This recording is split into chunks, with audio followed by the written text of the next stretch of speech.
produce dos artículos, o dos tipos de artículos, ¿ok? Sillas y mesas. Entonces, vamos a suponer que tanto las sillas como las mesas se fabrican con dos materiales. Entonces, los materiales son piezas grandes o piezas pequeñas.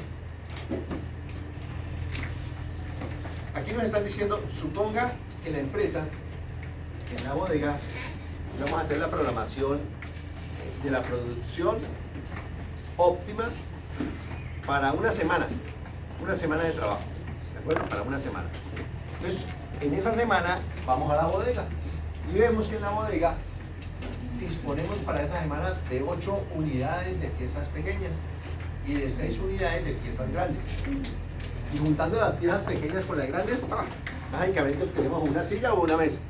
Vamos a suponer eso. Obviamente, en la realidad es mucho más complejo, no es solamente decir eso. Pero sí, vamos a la bodega el lunes y tenemos 8 piezas pequeñas y 6 piezas grandes. Entonces, vamos a producir una semana sillas y mesas a partir de esta disponibilidad de sería el inventario de materia prima. ¿De acuerdo? Eso sería el inventario de materia prima en la bodega. Bueno,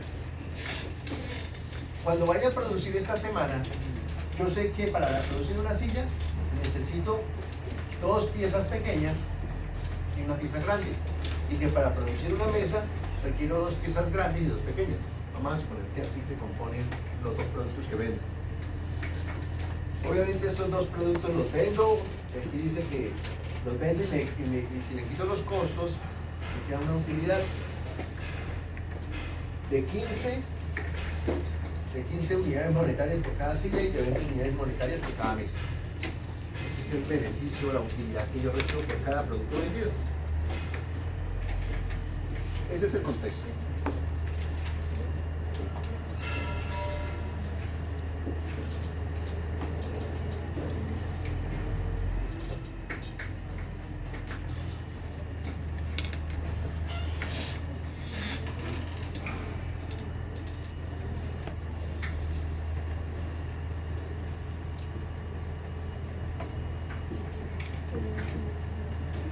Y aquí identificamos las 4 cosas que les decía hace un momento. O por lo menos identificamos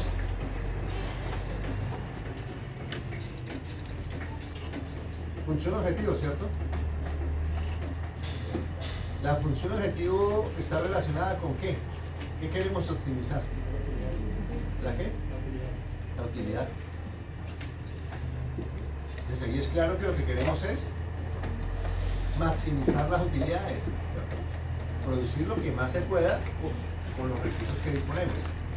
Se identifica una restricción, ¿cierto? Las restricciones están dadas ¿por qué? Por la que hay en bodega, ¿no? Por las piezas grandes y las piezas pequeñas. Esas son las restricciones.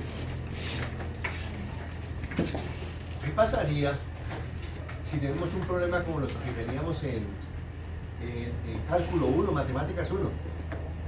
Que tenemos un problema con función objetivo, maximizar utilidades, pero sin restricciones.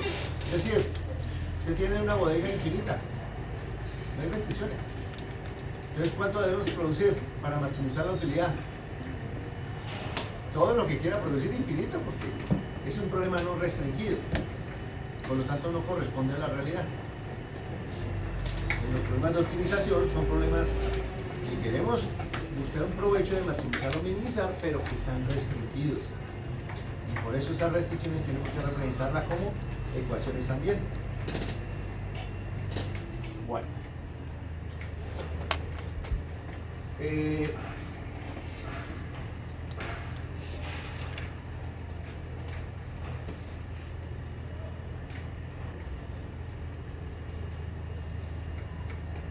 Si estamos en álgebra lineal, no tenemos esto.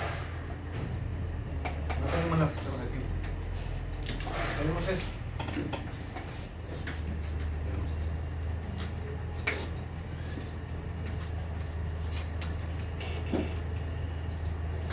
Y si yo quiero las posibles soluciones, ¿sí?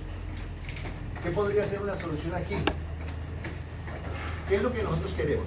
Tenemos que identificar, y el primer paso es poder identificar muy bien cuáles son las variables de decisión, las variables que me interesan.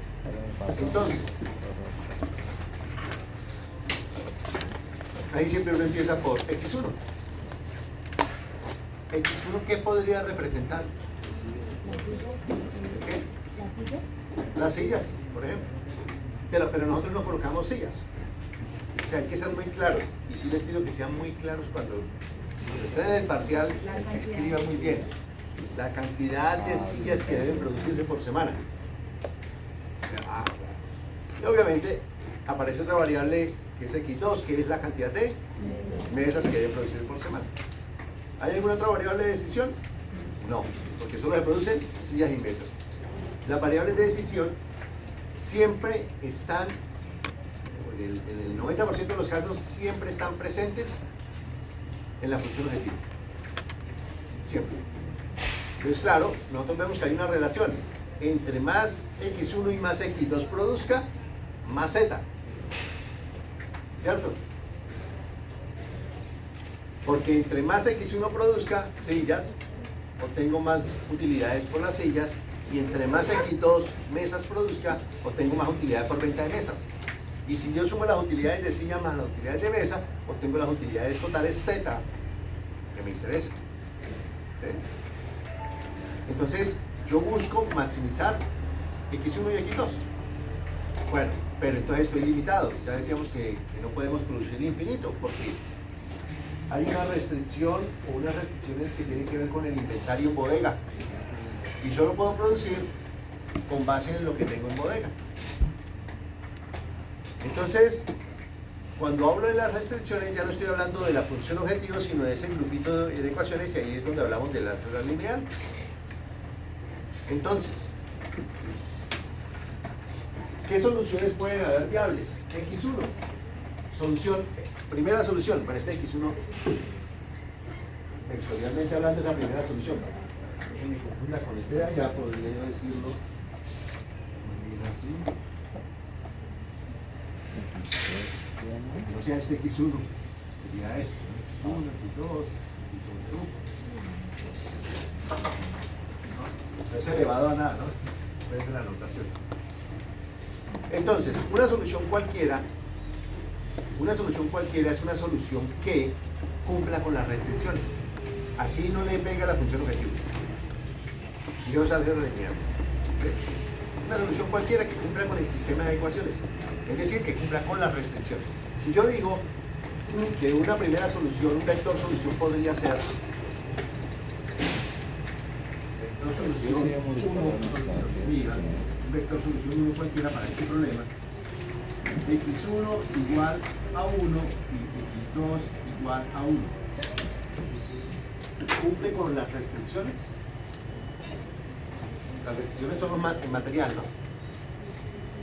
¿Esa solución cumple? Serían 4. No. Recuerden que la función objetivo no la miramos para nada en esto. Estamos mirando posibles soluciones. ¿Sí cumple? Sí, porque quedan Claro, porque si yo produzco unas sillas y una mesa, no voy a gastar más de las otras pequeñas mesas grandes. O sea, voy a estar dentro de lo posible. Entonces, esa es una solución posible. A esas ya les vamos a dar un nombre enseguida y va a ser, las vamos a llamar soluciones factibles. Una solución factible es aquella solución posible. Una solución factible es aquella solución que cumple con todas las restricciones. Eso es una solución factible. Contrario a eso, una solución no factible ¿Cumple con todas las restricciones? cualquiera podría ser X1 igual a 8, X2 igual a 3. Eso no es una solución, ni siquiera la llamaremos soluciones. Esto no es factible.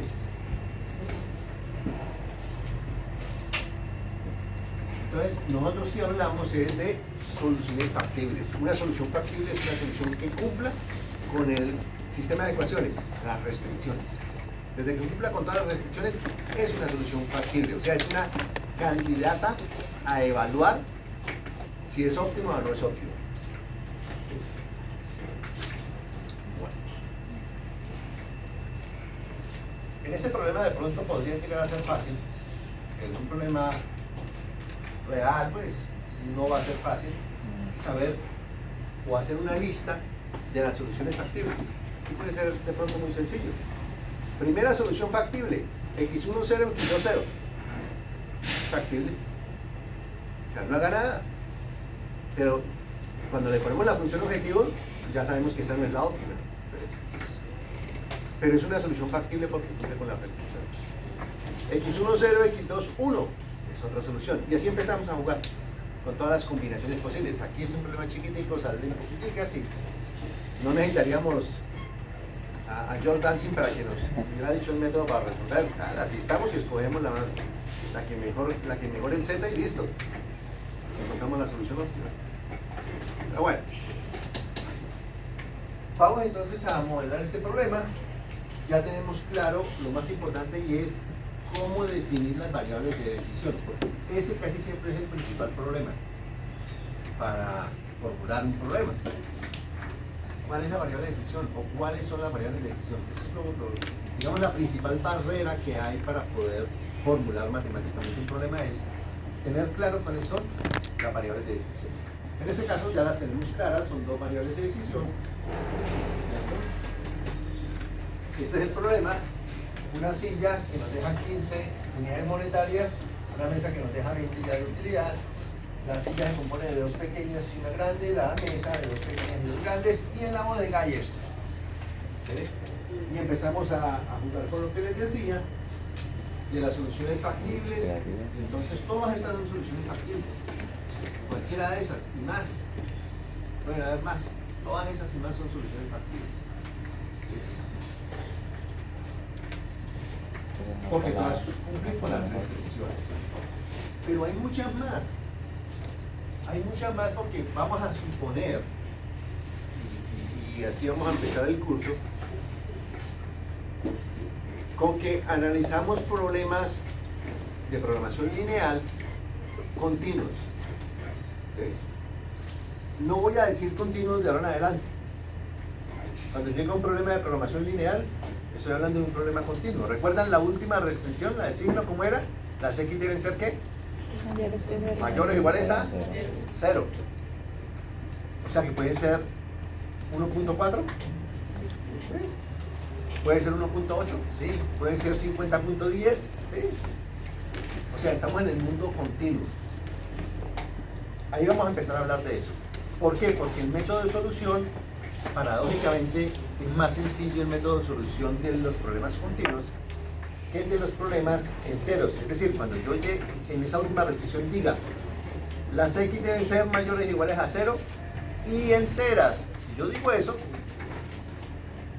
estoy hablando de otro método de solución diferente.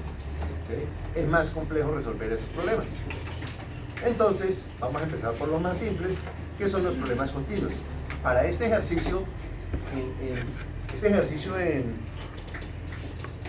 en estricto rigor, sería, la última restricción sería que las x sub i, o x1 y x2, tienen que ser mayor o igual a 0 y enteras. Porque no valdría la pena producir media silla porque no vendo es una silla, no vendo media silla, ni un cuarto de silla, ni un cuarto de mesa. ¿Sí? Entonces, este problema sería un problema entero. Pero vamos a suponer, para entender la metodología, que es un problema continuo, que yo podría producir 1.2 sillas. Entonces, ya en ese escenario ustedes se dan cuenta que las soluciones factibles pueden ser ahora muchísimas más. Si antes yo las podía listar, ahora ya no las puedo listar.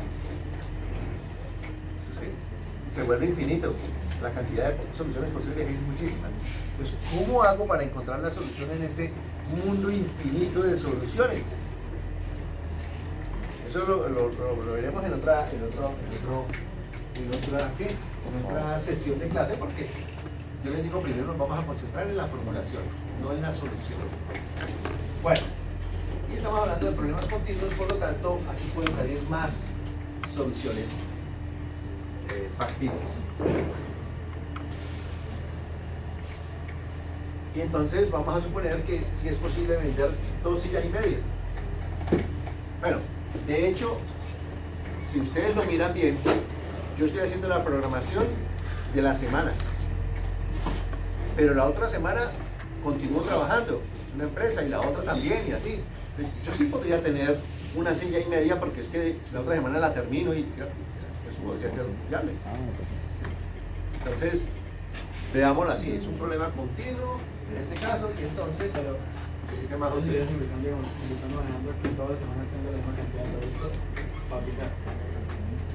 Podría poner un problema, una situación por etapas, que este es el inventario de esta semana y la otra semana tengo otro inventario diferente. El problema puede demostrar eso también. Sí. Vamos a ver problemas también de ese tipo, con el tiempo. Sí, ya pasando. Que hay un inventario inicial, un inventario final. Bueno, Impresionante. entonces con base en eso, sabemos y deducimos. Bueno, entonces cada solución factible tiene un Z. Entonces lo que tenemos que hacer, aún incluyendo los decimales, soluciones decimales, tenemos que mirar cuál es el mejor. Entonces buscaremos todos, pero como no podemos visitarlos infinitamente, por eso es que allá cuando veamos los métodos de solución veremos que Dancing fue muy creativo para diseñar ese método y que en pocos pasos nos lleve a la solución óptima. Bueno, el modelo matemático. Primero, ustedes tienen que presentarme y mostrarme cuando siempre que les pongo un problema de optimización, lo primero que me tienen que mostrar son las variables de decisión. Me tienen que decir algo como eso. X1, ¿qué representa? Número de sillas elaboradas o cantidad de sillas elaboradas, por ejemplo. Y 2, cantidad de mesas elaboradas en una semana. Luego viene la función objetivo. Como nosotros ya sabemos que las variables de decisión están inmersas en la función objetivo, pues puede resultar más fácil plantear la función objetivo. La función objetivo me está diciendo que debo maximizar Z, porque Z representa utilidades, ¿no? Dinero. Debo maximizar Z. Y yo sé que ese Z está en función tanto en X1 como en X2. Se debe aparecer X1 y X2. Bueno, vamos a maximizar Z. Z son utilidades o beneficios, como los queramos llamar. ¿De dónde proviene la utilidad de la empresa? ¿De dónde proviene Z? ¿Quién le aporta a Z? Le aportan las utilidades de los productos que vendo. Entonces, yo sé que Z es igual a las utilidades que vengan de sillas más las utilidades que vengan de las mesas.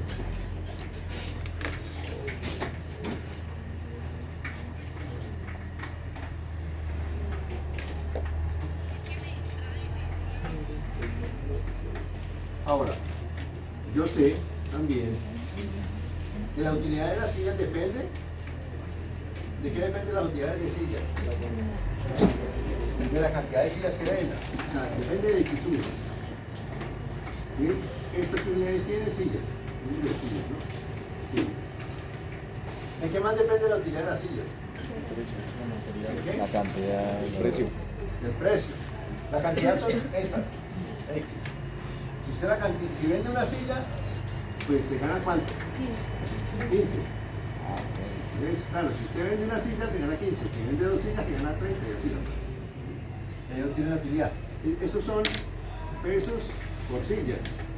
Claro, luego que multiplico estos dos, pues obviamente queda pesos.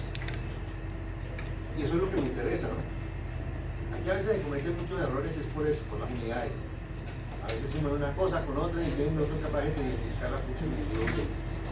Pero eso es. De la misma forma tenemos ahora el componente de las mesas que serían, ¿cuánto era? 20. ¿Sí era 20? Sí. 20 por X2. pesos por mesa, por el número de mesas se va a mesa y a pesos, y ahí se puede sumar pesos con pesos.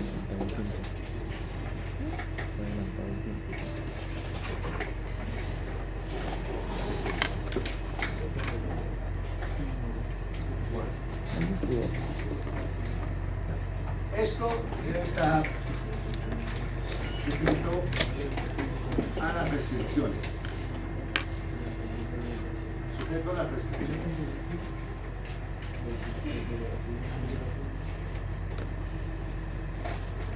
Las restricciones aquí las tenemos.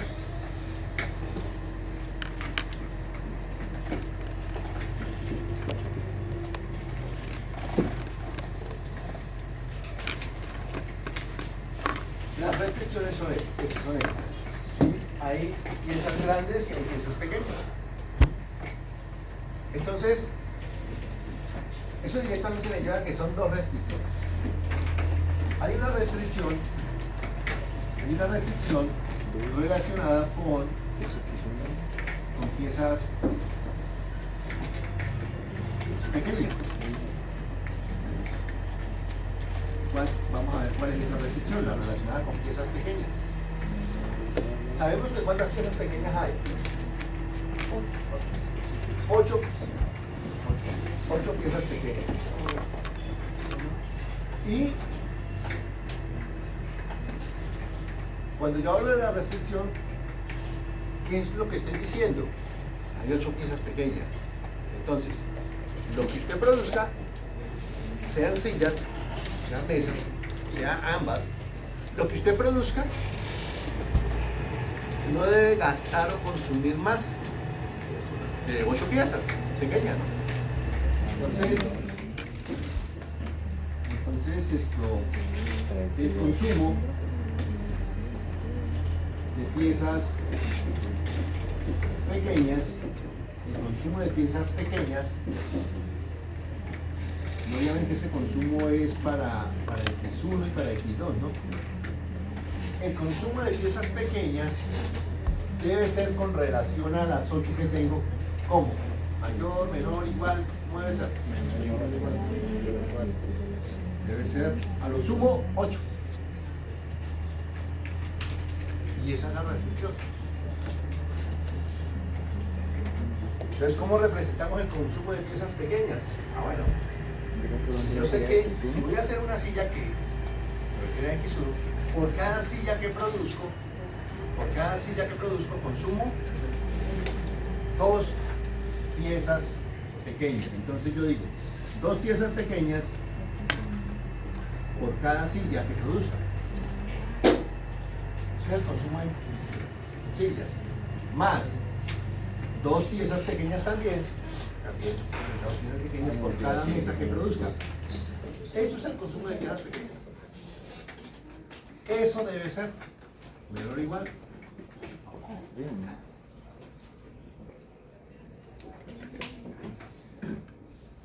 Y de manera similar sale de piezas grandes, ¿no? La restricción de piezas grandes. La restricción de piezas grandes va a ser una silla, pues, una pieza grande por cada silla, más 2 piezas grandes por cada mesa, no debe superar las 6 piezas grandes que tengo allá. Espérame, ¿por qué? ¿Por qué? Mantenerlo de 1 X1 más 2 X2. Que porque para las sillas se usa una pieza grande y para las mesas se usan 2 piezas grandes y tenemos solo 6 piezas grandes. Entonces esa vendría siendo la restricción. ¿Sí? No. ¿Qué no entiendes? ¿Entendiste arriba? Sí, de verdad. Es lo mismo abajo. Sí, para generar una silla solo se utiliza una pieza grande que es la gris, ¿cierto? Entonces una X1. Y para Tendría que ver para, o sea, dice, ok, ya. ¿sí? Ya. Es que me va a confundir, es que tipo, para ser mejor debería estar al revés. O sea, arriba.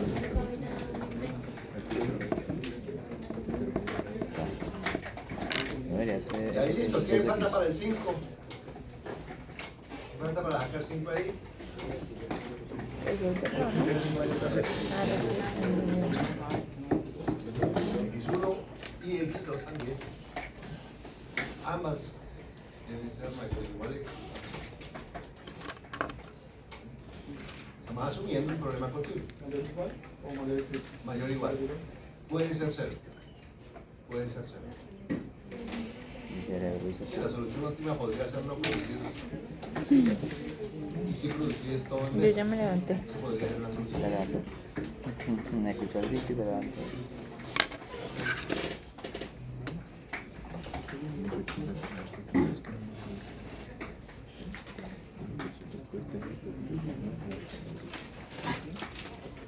Bueno, listo. Hoy dejamos ahí el tema.